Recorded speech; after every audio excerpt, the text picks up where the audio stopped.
Welcome to the LFC Living for Christ, a Walk to Eternity Bobcast show. Yes, Bobcast. If you listen to my other show, How You Doing, you already know the explanation about my new descriptor, Bobcast. Basically, a friend referred to my shows as Bobcasts, and I liked it. It stuck. So I'm your host, Bob Cook. Welcome back if you're a regular listener, as I know many of you are. And if this is your first time, we're excited to have you. Be sure to listen to past episodes on your listening app of choice. If you like the show, please follow the show, as it lets me know the pulse on the level of interest, and it encourages others to listen if they see increasing followers. Also, sharing it with others is the biggest compliment of all. Please know my podcasts my Bobcasts produce no income other than what's found in eternity. If they make a difference in at least one person's life, it's worth it. Today we're going to cover an intro and overview of primeval, kind of pronounced arrival, but primeval history of the book of Genesis, the first book in the Bible of the Old Testament. We're going to have a 45,000 foot overview. This is season 1, episode 13. I call it a Genesis Flyover. During this flyover, we'll have some discussion. Let's see if this ends up to be a single episode or it bleeds into a multi-episode series. You know, jet planes typically fly at anywhere from 30,000 to 40,000 feet at speeds of 500 to 575 miles per hour. This still blows my mind. And during my career, I spent many hours in the air traveling across the U.S. and occasionally abroad, but mostly in the U.S. At least once in 1 week, I spent the night in 3 different time zones, ranging from Los Angeles to New York City. Talk about a circadian rhythm roller coaster. The older I get, the more I work to pay attention to that and to have consistent sleep, from a 2-bed, out of bed timing and the amount of time in bed as well. It's important for our health. I mean, don't think you're cool if you're surviving on 4 or 5 hours of sleep a night. I've been there and I've done that, and it's really not cool. Sleep is critical. Inadequate sleep has been linked to several serious health concerns. So sleep is a gift from God. Let's use it. This was your public health announcement for the week. Perhaps we'll have a podcast show or a Bobcast show on sleep. We did dreams recently, right? Last week we just finished up, I think, episode 3 of a 3-episode series. But maybe we'll have to do an episode on the health benefits of adequate sleep or the detriments of inadequate sleep. Okay, so we're flying over Genesis. Now we'll discuss Genesis from a historical view, but unless biblical truth makes a difference in your life, it's all for naught, right? Here's my original quote and prayer as we begin the day. Having knowledge of the truth is not the same as having a heart changed by the truth. Lord, give us hearts changed by your mercy and grace. Amen. So in the past episodes, I mentioned I'm attending Bible college. I'm currently studying the Pentateuch. Penta meaning 5, like the Pentagon, 5 sides. So the first 5 books of the Bible, of the Old Testament, also called the Torah by our Jewish friends. So the books are Genesis, Exodus, Leviticus, Numbers, and Deuteronomy. So in this either episode or series, we're going to focus on Genesis. So picture me as the flight attendant in the aisle demonstrating how a seatbelt works and reviewing all of the features of this Boeing 747 aircraft. Strap in and hang on.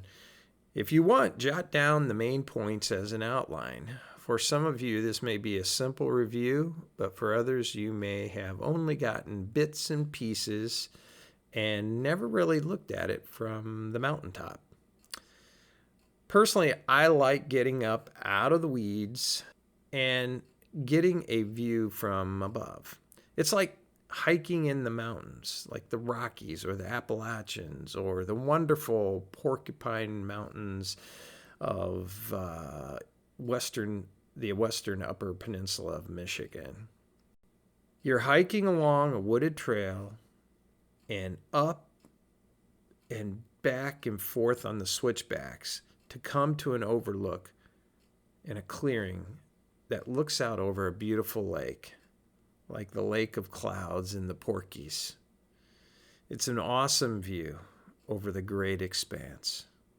So that's kind of where we're going to be.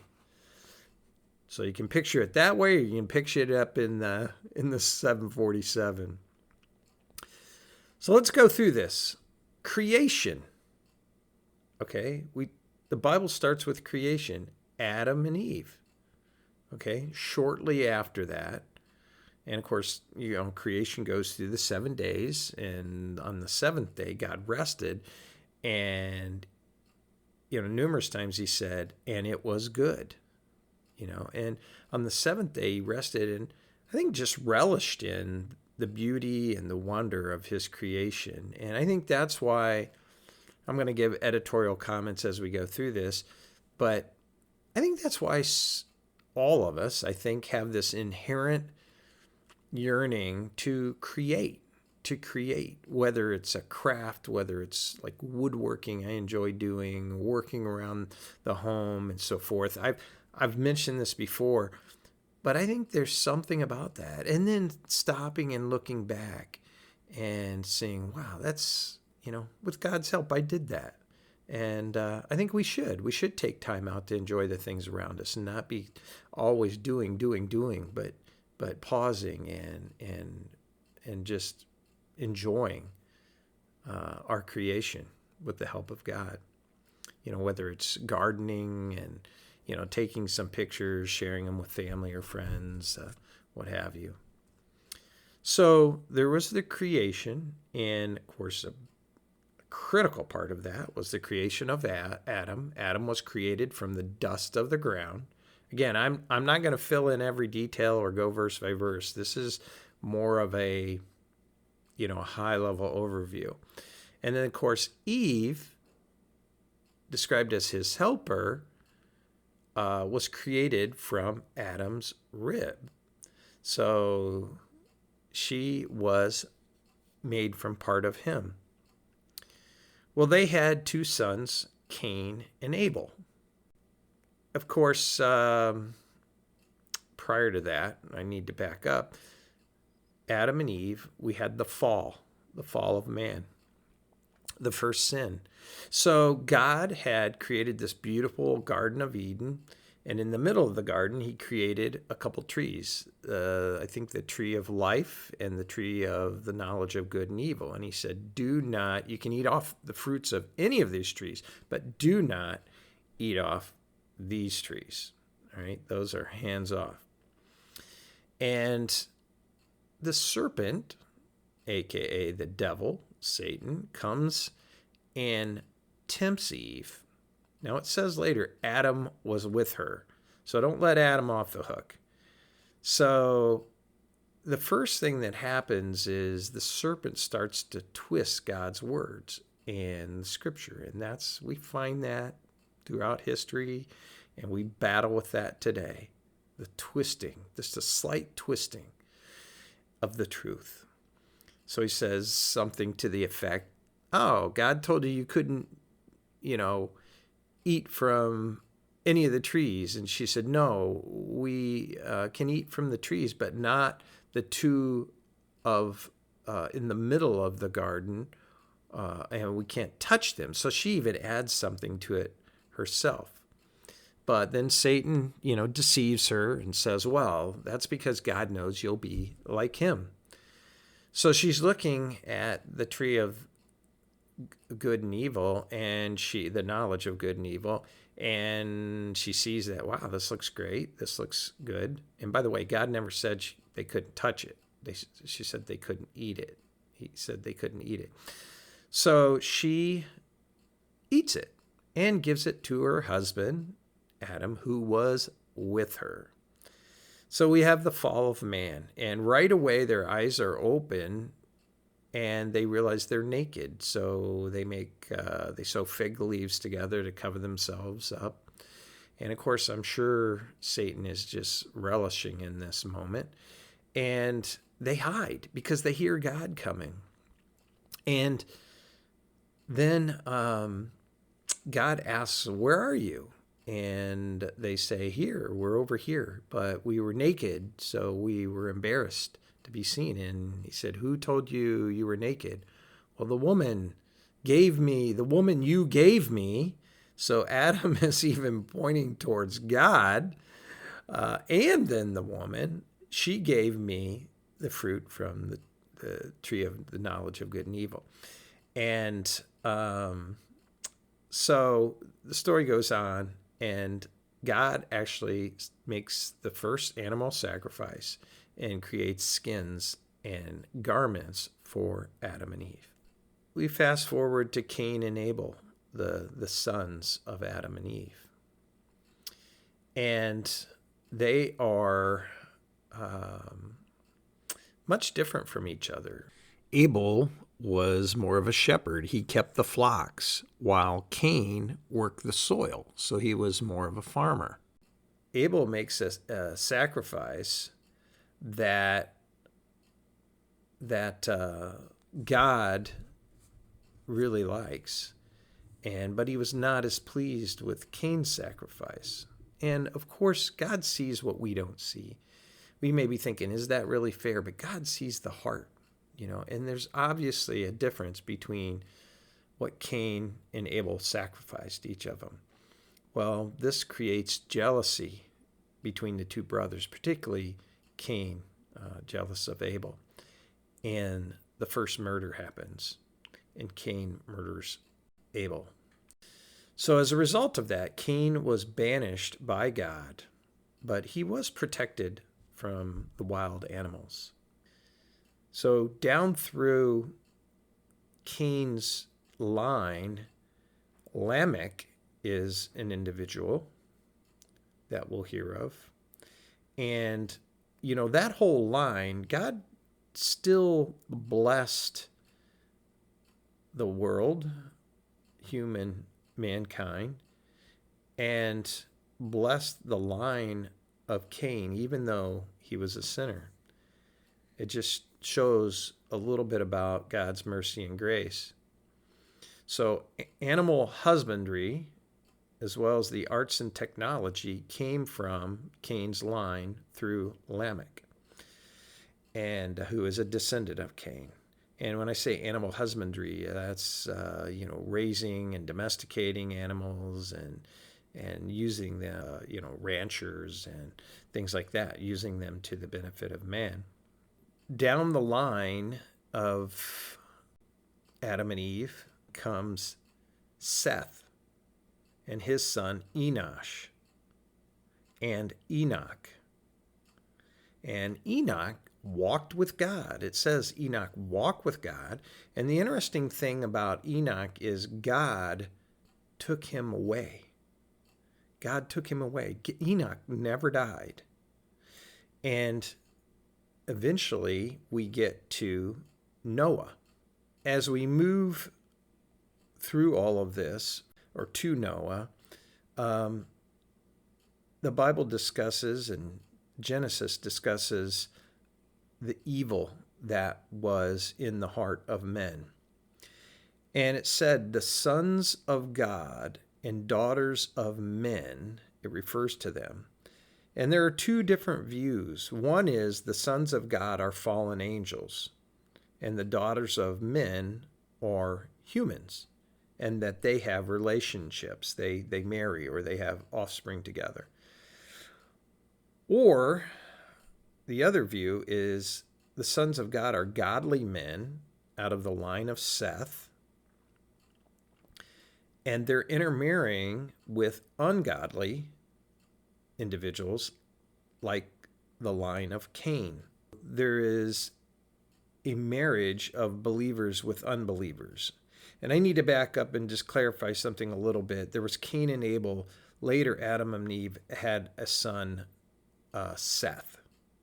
And that's where Enosh's son Enosh and Enoch came from, and where Enoch walked with God and Enoch was taken away. But Lamech was in the line of Cain. Because of all this evil, God saw Noah as someone that was walking with him. He was described as walking with God. Throughout the Bible, you see others that are described that way. I believe Abraham or Abram and or Isaac and Jacob walked with God. And Joseph and David was known as a man after God's own heart. So Noah was walked with God. He was righteous in his deeds.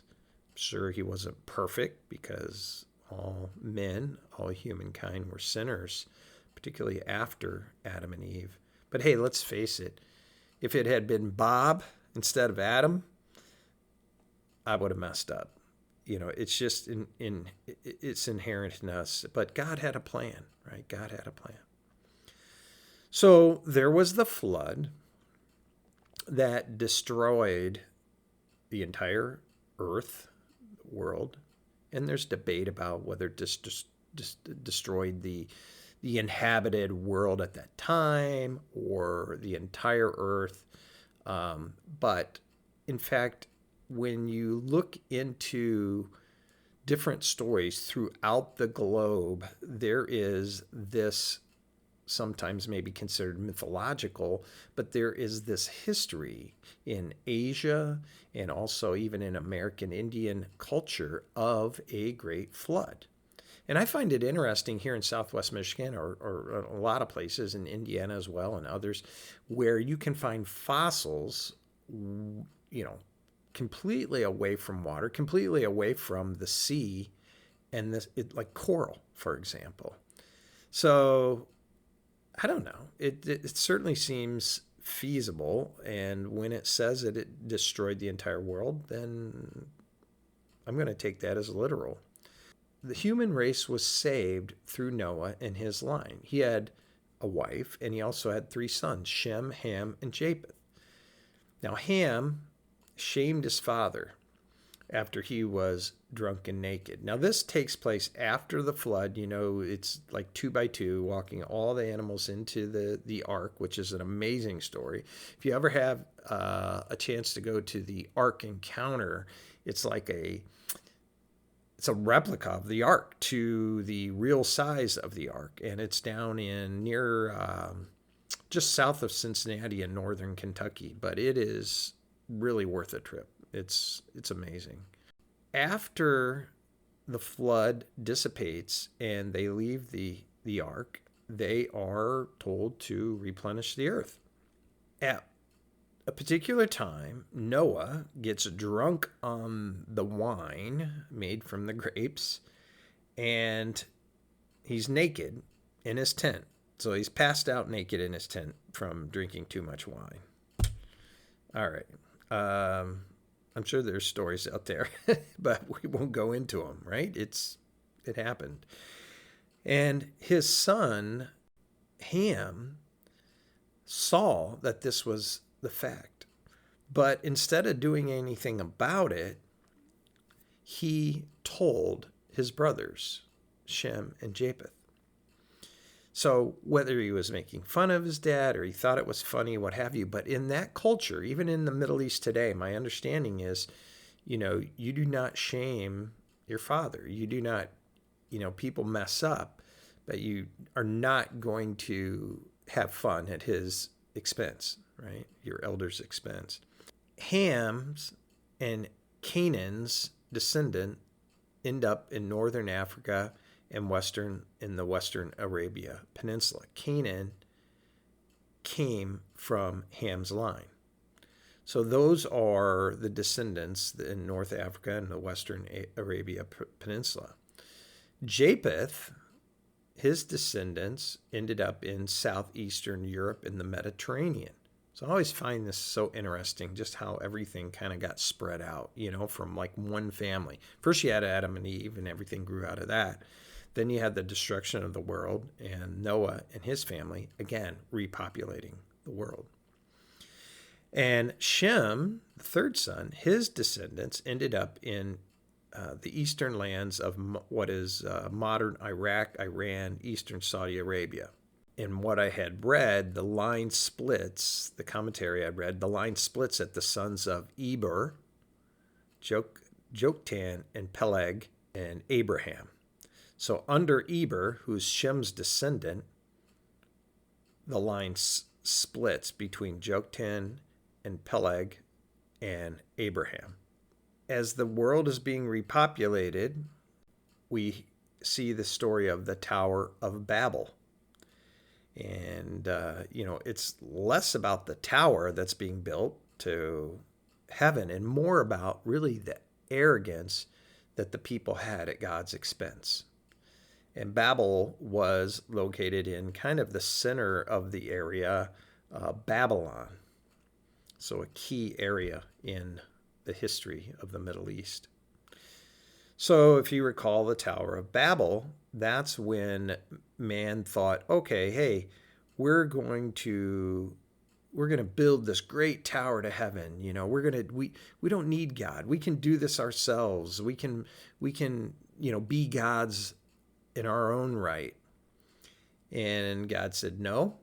Again, this is paraphrasing. God said, no, that's not going to happen. And what happened was he mixed up all their languages.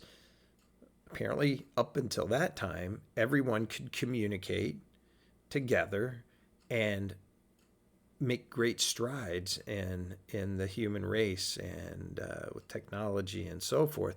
So sometimes I wonder how much technology really did develop at that time. Sometimes when you look at the archaeological evidence and some of the mysteries that are out there, you think maybe in some respects, in some ways, I'm just saying maybe, this is my thought, maybe they were further along in some regards than we are. Maybe in the way they used their mind, maybe the way they moved large objects.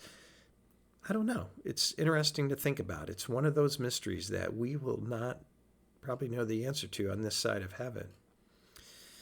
So God mixes up their languages, and they get spread and they scatter, right? And they are, instead of staying in one place, God wanted the earth to abound. So he moved them out away from each other. Well, we are going to close this episode right here. I ended up recording the entire thing, and I believe we are going to turn this into a 3-episode series, part 1, part 2, and part 3 of a flyover of Genesis, or Genesis Flyover. So thank you so much for joining me. I hope you're finding this of interest, and tell someone you love them today. God bless.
blessing. Now, you may remember the story where Esau comes back from hunting and he's very famished, and Jacob had made some soup or stew, and Esau really wants some. He's really hungry.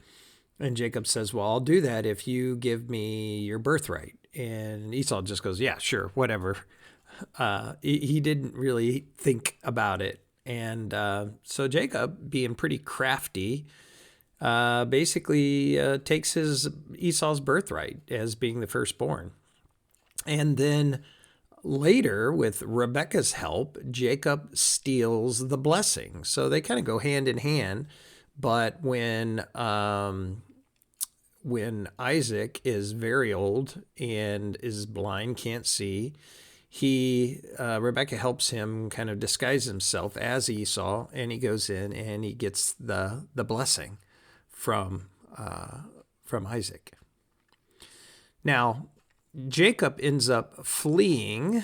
You can only imagine that created some issues. At Rebekah's prompting, he flees to her brother Laban's in Haran. This was to save his life and to find a wife for himself. So Jacob meets Rachel, the daughter of Laban. Now, Jacob has kind of been at odds with Esau and has used his craftiness to his advantage, his deceptiveness, and now he gets out crafted by Laban.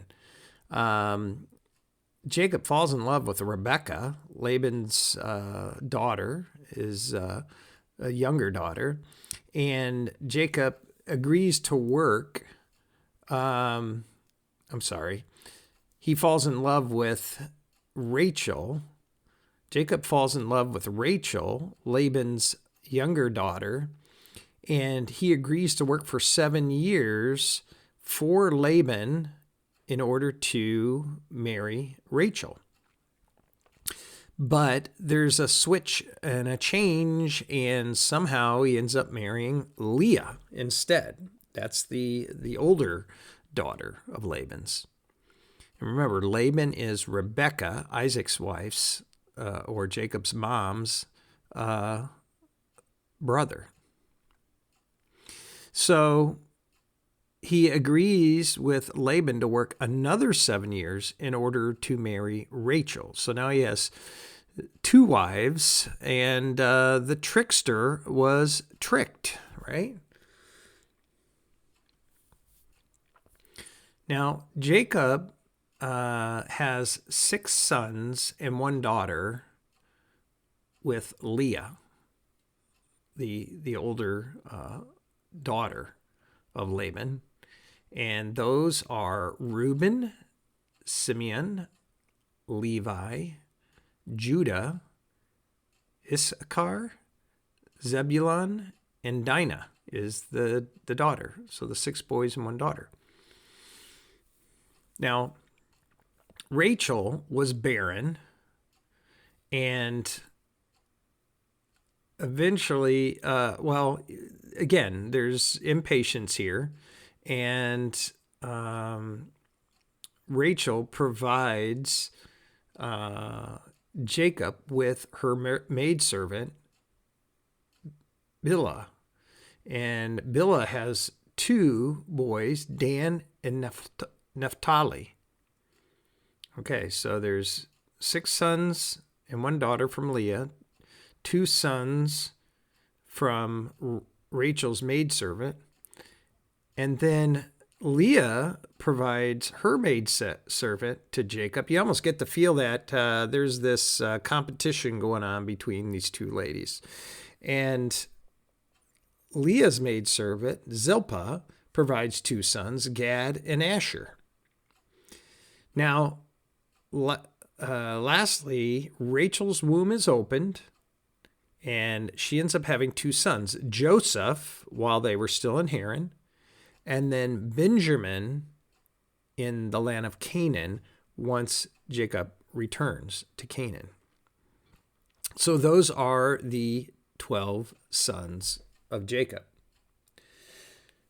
Now, Jacob was prosperous from God. He was blessed, and he grew his flocks and everything to the extent that there was jealousy and conflict between him and Laban, remember, his uncle. And so he fled from Laban to fear, he feared for his life, back to Canaan. And that's when Rachel bore Benjamin, the last of his 12 sons.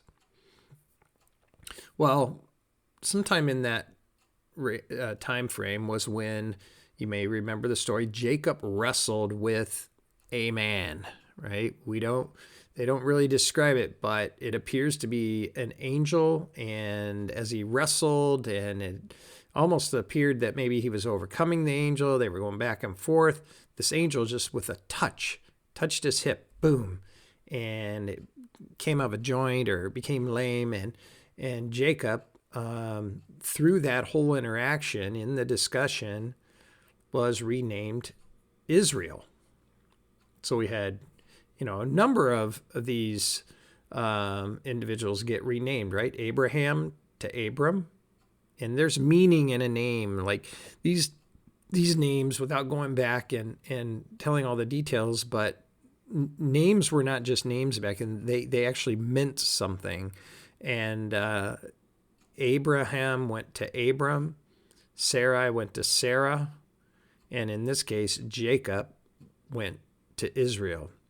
He was converted from a deceiver to one who strives with God. So that was kind of the name change here. Jacob, I believe, was more of a description of deceiver, and his mother had named him that because he had come out grabbing the heel of Esau, if you remember that story. But then this angel, this person, renamed him to Israel, which was more of strives with God. At that time, Jacob was really changed. He had always been kind of crafty and kind of looking out for himself. And at this point in time, I think his eyes were open that he needed God and that he was part of God's plan. God wasn't part of his plan. So he was changed. You could say he was converted. Well, in time, Jacob ends up reconciling with his brother Esau. Both men, over time, were changed men. And I think that's a happy part of the story, right? That even though there were difficulties, these guys, their hearts were changed and they were changed. Now, Jacob was in fear that Esau would kill him because of everything that happened. But Esau ended up welcoming him with open arms, and Jacob was offering gifts to him and things like that. But Esau was very gracious. Now, although they reconciled, they both went their separate ways. And because they went their separate ways, this kind of stages the struggles between Israelites and Edomites. Israelites were from Jacob, his new name, Israel, the Israelites, and Esau, he was the father of the Edomites. So Jacob, Israel, had 12 sons / the 12 tribes of Israel. And one of those sons was Joseph. Now, Joseph was the firstborn of Rachel, his beloved wife. And, Joseph had this dream. We talked about dreams, and we discussed Joseph in some brevity, but we did discuss that. And he had a dream that these stalks of grain, his brothers would bow down to his stalk or pile of grain. And so this really created a jealousy. One is the father really loved Joseph, and that was obvious. And he had made him, had a coat of many colors made, if you remember the coat of many colors. And so his brothers were out tending the flocks, and Joseph was sent out to greet them and maybe take supplies to them. And the brother said, hey, here's our chance. We can kill Joseph, and get him out of our hair, right? He's arrogant. He thinks we're going to bow down to him. And so they're going to kill him. They throw him into this pit, and they take his coat and put a wild animal's blood on it that they kill to trick their older father, into believing Joseph is dead. Now, Judah says, hey, let's not kill him. Let's sell him into slavery. So they decided to sell him into slavery, and lo and behold, they sold him to some Edomites. And the Edomites went to Egypt to trade, and they sold him to Pharaoh's king of the guard. And so during that time, Joseph prospers, and he's in only second to the king of the guard himself. And there's a little bit of conflict between the king of the guard and Joseph, king of the guard's wife, and Joseph. And she is kind of after him, but he turns her down, and then she says he tried to attack her. So he's thrown in prison. And then through a series of circumstances and dreams, he gets connected to the Pharaoh who had a dream. And Joseph interprets the dream for Pharaoh and gets out of prison and eventually becomes the second in command only to Pharaoh in the whole, in all of Egypt. Well, eventually there's another famine. There's a number of famines that cause individuals to move from here to there. And, I think it just goes to show you that ultimately God's plan will work. Now, we may be impatient, and we may make some choices, but God's hand is still in it, and his will be done. And even if we were not impatient, things would have worked out. If we are impatient, God's will still be done. Now, we're always better, because there are consequences for our behaviors. We're always better to follow God's plan and to be patient for him. But, through this whole situation of Joseph rising up, and by the way, the head of the guard is Potiphar. I couldn't quite remember his name, but Potiphar was the head of the guard that ended up throwing him into prison, back in prison, because he had apparently, they say attacked Potiphar's wife, but that wasn't true. He ran away from her and ended up in through all of that, left his robe or garment there because she had a hold on to it. And then that's when she said, look, I got his garment. So in this whole situation, there's another famine, and the brothers go to get grain from Egypt. So they leave the promised land to go to get grain. And Joseph goes through this whole thing because he recognizes them. And so he has them come in and he asks them questions, and all the brothers were there except the other son of Rachel, his beloved wife, Benjamin. And they say, well, are you all the brothers? And they go, no, we've got one more. Our father loves him. And so Joseph kind of, in a way, manipulates them, obviously after everything that's been done to him. I don't think there's an issue there. And has them bring Benjamin back. And so they're there with Benjamin, and he throws this huge feast, and everything's going fine. Well, Jacob arranges for the special goblet or drinking cup to be hidden in Benjamin's pack. And so he's arrested. But Judah says, no, I will take his punishment. I will stay in his place, right? A sacrificial punishment. There's so much foreshadowing here. When we look in the Old Testament and we look at God's promise, we see so much. It all starts to come together, really seeing God, how God goes through all this. And I know it gets confusing sometimes. You think, why did God have to do all this? If he's God, why can't he just say, boom, and everything is the way it's supposed to? But it's part of his plan. He's God, I'm not. And he does give us a choice in this life, right? To either choose him or reject him, and even choose and or reject paths that he has for us. And it kind of ends up to what our life is. But so Judah stays, and he said he ends up revealing himself to them. And of course, the brothers are terrified. They realize, oh no, his dream came true, where you're begging him, and he's over, second in command over all of Egypt.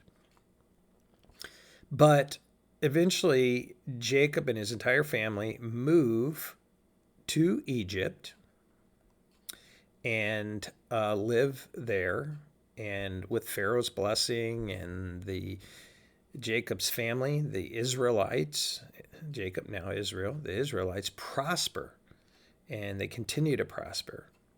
Now Joseph has two sons, Ephraim, the younger, and and he actually was blessed by Jacob, the more favorable blessing, right? Ephraim, the younger of the sons, was blessed, just like Jacob was the younger son of Isaac and blessed over Esau. And then the older son of Joseph's was Manasseh. But both become part of the 12 tribes of Israel. So Egypt and what eventually becomes slavery, they become so prosperous. And of course, there's a new pharaoh, and maybe several, a generation or so down, and the Israelites are so prosperous. They're increasing in numbers. Their herds and all the animals they have are increasing. And the Egyptians get a little fearful, like, man, this is our country, and now are we going to get taken over? Maybe we need to do something here. And they end up getting enslaved. And they end up being in Egypt around 400 years. Now comes Moses, right? And, eventually Moses takes them back to the promised land, Canaan. And the only thing that gets back of Jacob's is his bones, but he does make them promise to take his bones back, and he's buried next to Abraham and Isaac in the promised land. What's interesting is, Joseph was kind of the favored son, but if you remember, I believe Judah had a lot to do with him being drawn out of the pit and sold rather than killed. So that kind of kept Joseph alive, all to help keep the Israelites, the promise, alive, right? Because Joseph helped them in time of famine. And the interesting thing is, David and Jesus do not come from the line of Joseph, right? You'd almost think that Joseph, and then this promise is fulfilled through Joseph's line, but it isn't. It's actually the promise is filled through the line of Judah, or Israel's son, Judah. So I find that very interesting. But it's sometimes we look at the Old Testament and we look at some of these names after names after names, but it's so important that we understand that all of this shows that God has a plan, and he made a promise to Abraham, and he carried that promise out. And eventually, through the line of Judah, David is born, and King David, who takes over for King Saul. And, David was he was a man after God's own heart. And, of course, he made some mistakes too, right? And David was responsible for writing the Psalms. His son Solomon was responsible for writing Ecclesiastes and Proverbs. And of course, Moses is said to be the author of Genesis, as well as perhaps the entire Pentateuch, the first 5 books. And there's some debate about that, but it seems as though many scholars believe Moses is the author of this history and of this truth that is known by the Jews as the Torah. So I hope you found that this was helpful. This is a kind of a new format for me, but because I was studying this in Bible college, I just found it very interesting, and so I started writing out an outline of the key figures and the key happenings.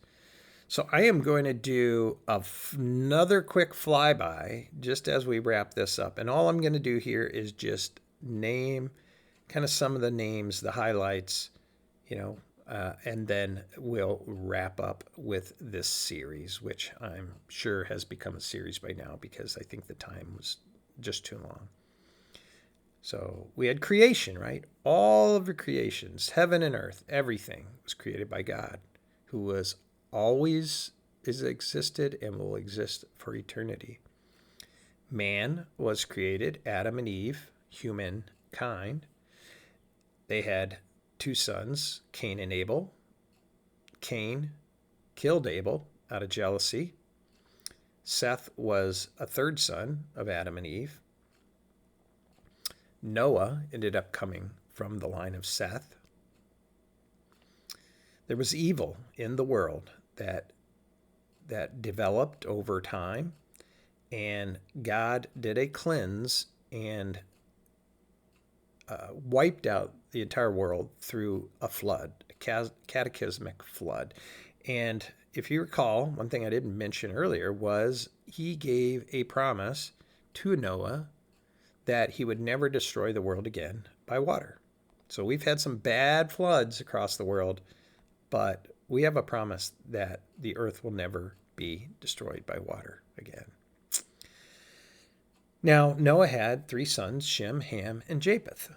If you remember, Ham shamed his father, and Japheth and Shem actually went and honored their father by covering him up. I don't even know whether I said that during earlier, but they actually went kind of backwards or with their eyes closed, and they covered him up and were honoring their father, showing him respect. So then over time, as after the flood, the population grew again to a point where there was arrogance yet again. And the Tower of Babel story took place, where God changed all the language so they could not understand, and they dispersed out away throughout the land. Well, Abram then comes on the line, eventually renamed Abraham, along with Sarai, who was renamed Sarah. And Abraham walked with God. So obviously we know he wasn't perfect, but God saw his faith and obedience and gave him a promise of land, which was the land of Canaan, to be made a great nation, to prosper, to have a great name, and to bless all other nations. And that is so key. Jesus comes to be our Savior, our Lord and Savior, to save all mankind. We have Abram and the stories with Lot, his nephew, and of course Sarah is barren and eventually becomes pregnant and has Isaac. But prior to that, of course, they were concerned, and Abraham slept with Sarah's maidservant, and Ishmael was born. That was before Isaac. So we got some little conflict there, right? the covenant was reestablished with Abraham. Isaac was the one to carry that blessing and that covenant forward. Isaac, at the asking of God, was bound and determined to sacrifice Isaac, but he was stopped by an angel before he could do it. But he was obedient. Well, Isaac ends up getting a wife called Rebekah, who was chosen for him back from the home country, because they were not to intermarry with some of the other tribes around that did not follow God, the Gentiles. So, of course, Ishmael, the son of Hagar, continued to prosper and had 12 sons and tribes of his own. And Isaac goes on and makes some of the same mistakes as his father, as passing his wife off as his sister. Remember, that happened to Abraham. Abraham did it twice. Isaac did it once. Well, Rebekah again was barren, much like Sarah, but she has two sons, Esau and Jacob. So we got Abraham, the fathers of this new nation of Israel. We got Abraham, Isaac, and Jacob. So remember, Esau and Jacob, even though Esau was the older one, Jacob works it all out so that he ends up getting the blessing and the birthright. Basically steals it. He flees back to the home country and get away from Esau. And he meets Rachel, who he falls in love with. And he then is tricked, just like he tricked others, like he tricked Esau, and like he tricked his father, Isaac. Jacob is tricked by Laban, and he works 7 years and is given Leah instead. So he works another 7 years, and he marries Rachel. So he has sons from Leah, the older of the daughters and his wives, and he has sons from Rachel, the younger daughter and younger wife, who was barren, has 2 sons from her maidservant, and then he has 2 more sons from Leah's maidservant, and then 2 sons finally from Rachel herself, Joseph and Benjamin. They become very prosperous, and to the point where they believe they need to flee away from Laban, and they go back to the promised land. Jacob is, through an encounter, supernatural encounter, becomes Israel. He's renamed. He later reconciles with his brother Esau. They become the Israelites, and Esau's clan becomes the Edomites. And Jacob ends up having 12 sons / the 12 tribes of Israel. And one of those sons is Joseph, who is sold into slavery, goes to Egypt, becomes second in command only to Pharaoh, and basically saves his family because they come to him looking for grain because there is a famine in the land. And Egypt was a very prosperous area, but even in Egypt, there was famine. But because of Joseph interpreting the Pharaoh's dreams, they had stored up, and he gave directives to store up all this grain so that they could make it through these years of famine. So basically, Joseph saves his family. He saves, and obviously God did it, but through Joseph, the promise is saved.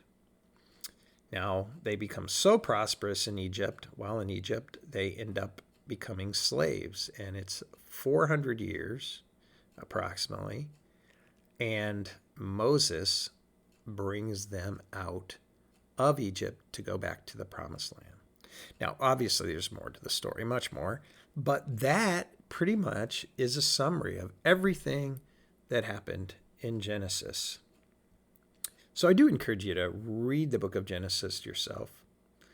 And if you remember, that promise was part of blessing all nations, Gentiles and Jews, everyone. And that's through who eventually came from Judah's line, David, and then later Jesus. Jesus, the Savior of the world. Well, thank you for listening. I hope you found this helpful. Maybe you learned a little bit. Maybe it gave you kind of a good oversight of the book of Genesis.